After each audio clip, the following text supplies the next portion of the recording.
ಇತ್ತೀಚೆಗೆ ದೇಶಾದ್ಯಂತ ಸುದ್ದಿಯಾಗಿರುವ ಒಂದು ಹೆಸರು CJ ರಾಯ್. ಒಬ್ಬ ದೊಡ್ಡ ಉದ್ಯಮಿ, ಯಶಸ್ವಿ ಬಿಸ್ನೆಸ್ ಮ್ಯಾನ್. ಆದರೆ ಅವರ ಅಂತ್ಯ ಎಲ್ಲರಿಗೂ ಅಚ್ಚರಿ ತಂದಿದೆ.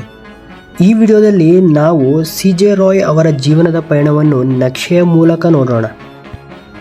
CJ ರಾಯ್ ಅವರ ಪೂರ್ಣ ಹೆಸರು doctor Roy ಚಿರಿಯಂಕಂದದ್ Joseph.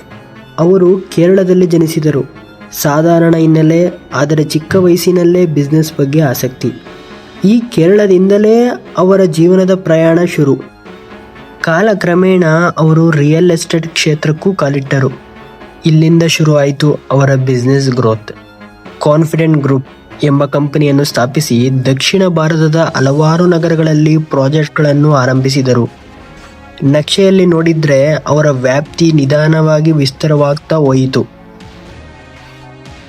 Real estate ಮಾತ್ರವಲ್ಲ, ಅವರು ಫಿಲಂ ಪ್ರೊಡಕ್ಷನ್, ಸಮಾಜ ಸೇವೆ, ಚಾರಿಟಿ ಕೆಲಸಗಳಲ್ಲೂ ತೊಡಗಿಸಿಕೊಂಡಿದ್ದರು.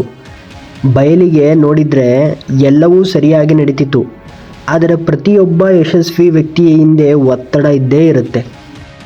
ಇತ್ತೀಚಿನ ದಿನಗಳಲ್ಲಿ CJ ರಾಯ್ ಅವರ ಕಂಪನಿಗಳ ಮೇಲೆ ಆದಾಯ ತೆರಿಗೆ ಇಲಾಖೆ ತನಿಖೆ ನಡೆಯುತ್ತಿತ್ತು.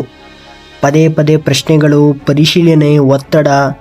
ಉದ್ಯೋಗಿಗಳ ಹೇಳಿಕೆಯ ಪ್ರಕಾರ ಅವರು ಈ ಸಮಯದಲ್ಲಿ ಮಾನಸಿಕವಾಗಿ ತುಂಬ ಒತ್ತಡದಲ್ಲಿದ್ದರು. ದಿನಾಂಕ 30/1/2026. ಸಮಯ ಸುಮಾರು 3 ಗಂಟೆ. ಘಟನೆ ನಡೆದ ಸ್ಥಳ ಬೆಂಗಳೂರು. ಅವರ ಕಚೇರಿಯಲ್ಲಿ IT ದಾಳಿ ನಡೆಯುತ್ತಿದ್ದ ಸಮಯದಲ್ಲಿ ಈ ದುರ್ಘಟನೆ ನಡೆದಿದೆ. ತಮ್ಮ ಬಳಿ ಇದ್ದ ಲೈಸೆನ್ಸ್ ಪಡೆದ ಗನ್ ಬಳಸಿ CJ ರಾಯ್ ಆತ್ಮಹತ್ಯೆ ಮಾಡಿಕೊಂಡಿದ್ದಾರೆ ಎಂದು ಪೊಲೀಸರು ಶಂಕಿಸಿದ್ದಾರೆ.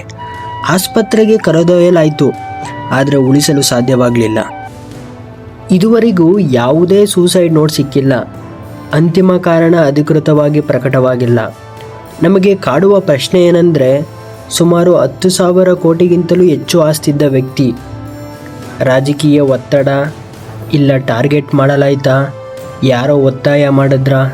ಆದರೆ ಸದ್ಯಕ್ಕೆ ಇವೆಲ್ಲ ಊಹೆಗಳು ಮಾತ್ರ.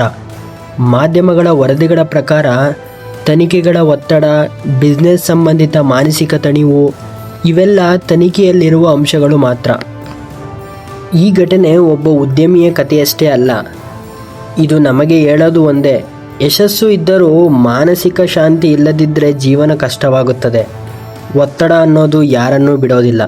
ಕಾನ್ಫಿಡೆಂಟ್ ಗ್ರೂಪ್ ಎಂಬ ಸಾಮ್ರಾಜ್ಯ ಕಟ್ಟಿದ ವ್ಯಕ್ತಿ ಸೆಲ್ಫ್ ಕಾನ್ಫಿಡೆಂಟ್ ಕಳೆದುಕೊಂಡು ಆತ್ಮಹತ್ಯೆಗೆ ಶರಣಾದರು. ನೀವು ಈ ವಿಷಯದ ಬಗ್ಗೆ ಏನು ಅನ್ಕೋತೀರಾ?